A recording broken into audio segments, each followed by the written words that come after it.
ऐशो अशरत के लिए इंसान ही, याद रख तो बंदा ये मेहमान ही। जगह जी लगाने के लिए ए दुनिया नहीं है, इबरत को जाहे तमाशा नहीं है। আমার প্রিয় বন্ধুগণ, তিরমিজি শরীফের বর্ণনা عن ابن مسعود رضي الله تعالى عنه قال لا تزول قدم ابن آدم حتى يسأل عن خمس। আল্লাহর নবীজির প্রিয় সাহাবী হযরত আব্দুল্লাহ ইবনে মাসউদ রাদিয়াল্লাহু আনহু থেকে বর্ণিত আছে, তিনি বলেন আল্লাহর নবীজি বলেছেন ওই কঠিন মুহূর্তে, যখন এই কঠিন পরিস্থিতিতে আমরা পড়ে যাব, ওই কঠিন মুহূর্তে আল্লাহর কোনো বান্দা বান্দি যতক্ষণ না পর্যন্ত 5টি প্রশ্নের জবাব দিতে না পারবে ততক্ষণ পর্যন্ত একটা কদম নড়াচড়া করতে দেওয়া হবে না। জোরে কোন নাউজুবিল্লাহ। শৈশবকাল, যৌবনকাল, বৃদ্ধকাল, এই 3টি কালের মধ্যে, এই 3টি ধাপের মধ্যে আল্লাহর কাছে সবথেকে পছন্দের হলো যৌবনকাল। রইসুল মুফাসসিরিন হযরত আব্দুল্লাহ ইবনে আব্বাস রাদিয়াল্লাহু আনহু থেকে বর্ণিত আছে, তিনি বলেন এই পৃথিবীতে আল্লাহ পাক যত নবী রাসূল প্রেরণ করেছেন, অধিকাংশ নবী এবং রাসূলকে যৌবনকালেই রিসালাতের দায়িত্ব দিয়েছেন। সুবহানাল্লাহ বলবেন না? যৌবনকালটা আল্লাহ পাকের কাছে এতটাই পছন্দের। একদিন রাসূল করিম সাল্লাল্লাহু আলাইহি ওয়াসাল্লাম বললেন যে কোনো বৃদ্ধ মানুষ জান্নাতে প্রবেশ করবে না। জান্নাতে যাওয়ার সময় কোনো বৃদ্ধ আর বৃদ্ধ থাকবে না, প্রত্যেককে পরিপূর্ণ যৌবন দান করে প্রাপ্তবয়স্ক যুবকের মতো বানায় তারপরে জান্নাতে প্রবেশ করানো হবে। এই সব কিছু থেকে বোঝা যায় যৌবনকালটা আল্লাহ পাকের কাছে পছন্দের একটা সময়। যুবকেরা যদি, তরুণ প্রজন্ম যদি সত্যিকার অর্থে ভালো হয়ে যায়, সত্যিকার অর্থে নীতি নৈতিকতা সম্পন্ন হয়ে যায়, তখন ওই গ্রাম, ওই এলাকা, ওই দেশ ধীরে ধীরে উন্নতির দিকে এগিয়ে যেতে থাকে। অর্থাৎ এক কথায় যেই সমাজের, যেই গ্রামের, যেই দেশের যুবকেরা নীতি নৈতিকতাহীন হয়ে যায়, লজ্জাহীন হয়ে যায়, ওই গ্রাম, ওই সমাজ, ওই রাষ্ট্র ধীরে ধীরে ধ্বংসের দিকে চলে যায়। কথা ঠিক কিনা? মুসলিম শাসকগণ বড় বড় দেশ বিজয় অর্জন করেছে, অধিকাংশ যুদ্ধের ময়দানে সেনাপতির দায়িত্ব পালন করেছে যুবকেরা। সুবহানাল্লাহ বলবেন না?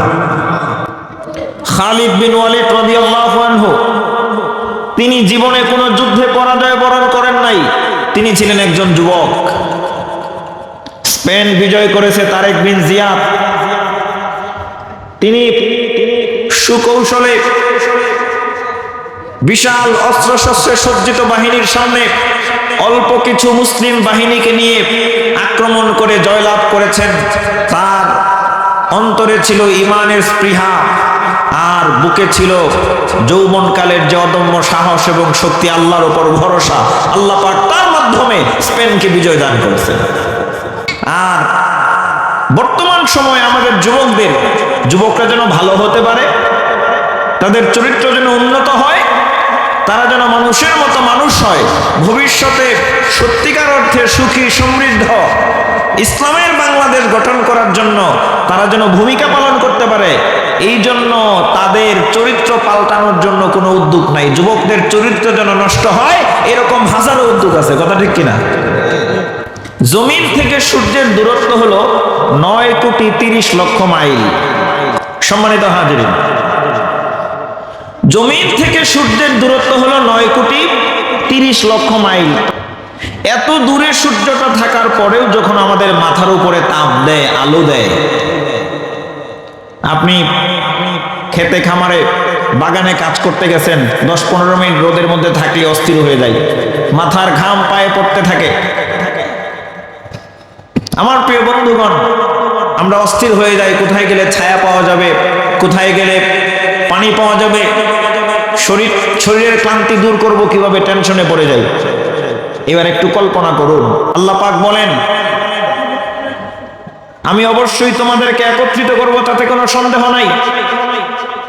লা ইয়াজমা'আন্নাকুম ইলা ইয়াউমিল কিয়ামাতি লা রাইবা ফীহ, কিয়ামতের দিন আমি তোমাদেরকে একত্রিত করব, কোনো সন্দেহ নাই। সেদিন সূর্যটা 9,30,00,000 মাইল নয়, মাথার অর্ধ হাত উপরে চলে আসবে। একটু কল্পনা করুন তো, এত দূর থেকে সূর্য তাপ দেয়, আমাদের অবস্থা যদি এই হয়, আর মাথার অর্ধ হাত উপরে যখন সূর্যটা চলে আসবে, পায়ের নিচের জমিন হবে তামার জমিন।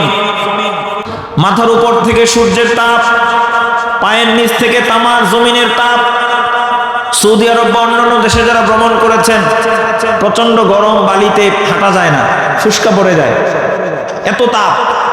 আর ওই হাসরের ময়দানে উত্তপ্ত তামার জমিন, উপর থেকে সূর্যের তাপ, নিচের তাপ আর উপরের তাপের কারণে মানুষের মাথার মগজগুলো টকবক করে ভাতের ফ্যানের মতো পড়তে থাকবে। চাউল যখন ফুটতে থাকে, লাফাতে থাকে, এই অবস্থায় পড়তে থাকবে।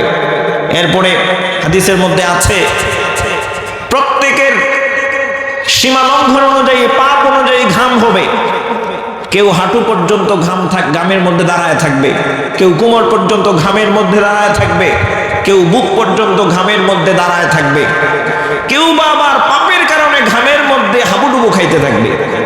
এই কঠিন মুহূর্তে, কতটুকুন কঠিন মুহূর্ত, উপর থেকে তাপ, নিচ থেকে তাপ, পাপ অনুযায়ী ঘামের মধ্যে কেউ হাবুডুবু খায়, কেউ কোমর পর্যন্ত, কেউ বুক পর্যন্ত, ঘামের জন্য কেউ নিঃশ্বাস নিতে পারবে না।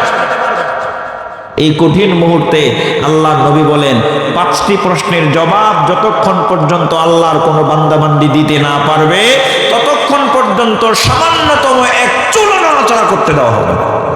ওই কঠিন মুহূর্তে আমার কথা বুঝে থাকলে বলেন, প্রশ্নের জবাব দেওয়া লাগবে কয়টা? জোরে কোন কয়টা? 5টি প্রশ্নের জবাব দিতে হবে। কিয়ামতের দিন সর্বপ্রথম নামাজ সম্পর্কে জিজ্ঞাসা করা হবে। হাদিস কি বলছেন উনি? এই হাদিস বলেছেন, শুনেছেন আপনারা। ওই প্রশ্নের পরে আরো 5টি প্রশ্ন করা হবে। কয়টা প্রশ্ন? এই 5টি প্রশ্নের মাধ্যমে আল্লাহ পাক দুনিয়ার মানুষের আমলগুলো যাচাই বাছাই করবেন। আমার প্রিয় বন্ধুগণ, কুরআনুল কারীমে আছে, রব্বুল আলামিন বলেন, তাবারাকাল্লাযী বিয়াদিহিল মুলকু ওয়া হুয়া আলা কুল্লি শাইইন কাদির। এই সূরা মুলকের 2 নম্বর আয়াতে আল্লাহ পাক বলেন, আল্লাযী খালাকাল মাউতা ওয়াল হায়াতা লিয়াবলুয়াকুম আইয়ুকুম আহসানু আমালা। আল্লাহ পাক বলেন, যিনি মৃত্যু এবং জীবন সৃষ্টি করেছেন। বুঝেন ভালো করে, আগে জীবন না আগে মরণ? কিন্তু আল্লাহ পাক আগে মৃত্যুর কথা উল্লেখ করলেন কেন? আল্লাহ পাক মৃত্যুর কথা উল্লেখ করেছেন কারণ হলো, মৃত্যুটা নিশ্চিত, এটা বোঝানোর জন্য উল্লেখ করেছেন। এরপরে এটা বোঝানোর জন্য উল্লেখ করার পরে আল্লাহ পাক বলেন, জীবন এবং মৃত্যুর মাঝখানে যতটুকু সময় তোমাকে দুনিয়াতে দিয়েছে, কেন দিলাম শোনো, লিয়াবলুয়াকুম আইয়ুকুম আহসানু আমালা। তোমাদের মধ্যে কে উত্তম আমল করেছো, আমি আল্লাহ পাক কিয়ামতের দিন সবকিছু পরীক্ষা নিরীক্ষা করব, যাচাই বাছাই করব। জোরে কোন আল্লাহু আকবার। এই 5টি প্রশ্নের মাধ্যমে আল্লাহ পাক বান্দা বান্দির আমলগুলো যাচাই বাছাই করবেন। আমাদের আমলগুলো কিভাবে যাচাই বাছাই হবে, এইটা নিয়ে আমাদের কোনো টেনশন নাই। সত্যিকার অর্থে যদি আমাদের আমলগুলো যে আল্লাহর কাছে যাচাই বাছাই হবে, আল্লাহর কাছে আমলগুলো নিয়ে কিভাবে উত্থাপিত হব, আল্লাহর দরবারে আমাদের আমলগুলো কিভাবে প্রকাশিত হবে, তখন আমার অবস্থা কেমন হবে, এটা নিয়ে আমাদের কোনো টেনশন নাই। দোকানদার যখন আমার কাছে বিল চাইলো, আমি টাকাটা দিলাম, দেওয়ার পরে দোকানদার টাকাটা উল্টা পাল্টা করলো, চেক করলো, পরীক্ষা করলো, পরীক্ষা করার পরে আমাকে বলল এই টাকাটা অচল, চলবে না। তখন আমার মাথার মধ্যে একটা টেনশন ঢুকলো, চিন্তা জাগলো, আমারও তো 60 বছরের হায়াত নামক একটা নোট আছে, কারো 50 বছরের হায়াত নামক একটা নোট আছে, কারো 100 বছরের হায়াত নামক একটা নোট আছে, কারো 30 বছরের হায়াত নামক একটা নোট আছে, কারো 25 বছরের হায়াত নামক একটা নোট আছে। আমরা যখন এই বিভিন্ন সংখ্যায় হায়াত নামক নোট নিয়ে আল্লাহর দরবারে হাজির হব, আর আল্লাহ পাক সূরা মুলকের 2 নম্বর আয়াতে বলেছেন, লিয়াবলুয়াকুম আইয়ুকুম আহসানু আমালা, তোমাদের মধ্যে কে উত্তম আমল করে আমি আল্লাহ পরীক্ষা করব, যাচাই বাছাই করব। আল্লাহ রাব্বুল আলামিন যদি যদি সেই দিন আমার 60 বছরের হায়াত নামক নোটটা নিয়ে যাচাই বাছাই করে, আর যদি যাচাই বাছাই করার পরে পরীক্ষা নিরীক্ষা করার পরে আল্লাহ পাক যদি বলে ও বান্দা তোমার 60 বছরের নোটটা অচল, হায়াত নামক নোটটা বাতিল, আল্লাহ রাব্বুল আলামিনের পক্ষ থেকে যদি আমার 60 বছরের নোটটাকে, কারো 30 বছরের হায়াত নামক নোটটাকে, কারো 50 বছরের হায়াত নামক নোটটাকে বাতিল বলে ঘোষণা করা হয়, তখন জাহান্নাম ছাড়া কোনো গতি থাকবে না। আমাদের এই চিন্তা নাই। আমাদের চিন্তা হলো দুনিয়া, গাড়ি বাড়ি, টাকা পয়সা, ধন দৌলত, ক্ষমতা, আমি যা চাই তাই করব। পরকালের প্রতি কোনো চিন্তা নাই।